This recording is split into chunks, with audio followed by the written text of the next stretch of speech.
கர்த்தருடைய நாமத்துக்கு மகிமையுண்டாவதாக. இன்றைய வார்த்தை ஏசாயா 29:19. சிறுமையானவர்கள் கர்த்தருக்குள் மிகவும் மகிழ்ந்து, மனுஷரில் எளிமையானவர்கள் இஸ்ரவேலின் பரிசுத்தருக்குள் களி கூறுவார்கள்.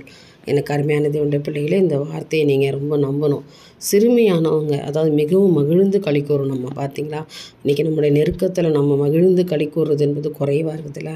ஆனால் கர்த்தருக்குள்ளே நீங்கள் மகிழ்ந்து களி கூறணும். நெருக்கப்படுற காலங்களில் தான் ஆண்டவர் நம்மளை சோதிக்கிறாரு. கர்த்தர் எனக்கு நிறைய காரியங்களை எனக்கு தடை பண்ணுறான்னு நினைக்காதபடி, சிறுமையான சூழ்நிலையில் தேவனை நீங்கள் நோக்கி பார்த்து மகிழ்ந்து, மனுஷரில் எளிமையானவர்கள் இஸ்ரவேலின் கர்த்தருக்குள் களி கூறுவார்கள். வசனம் சொல்லுது, நீங்கள் களி கூறணும். இஸ்ரவேலின் பரிசுத்தருக்குள் களி கூறணும்.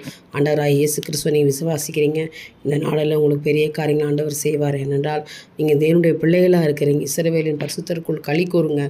தேவன் உங்களுடைய இருக்கிற எல்லா நெருக்கத்தையும் மாற்றி போடுவார். நிச்சயமாய் இந்த நாளில் கர்த்தர் உங்களுக்கு அற்புதம் செய்வார். என் தேவனுக்கே மகிமை உண்டாகட்டும். ஆமென்.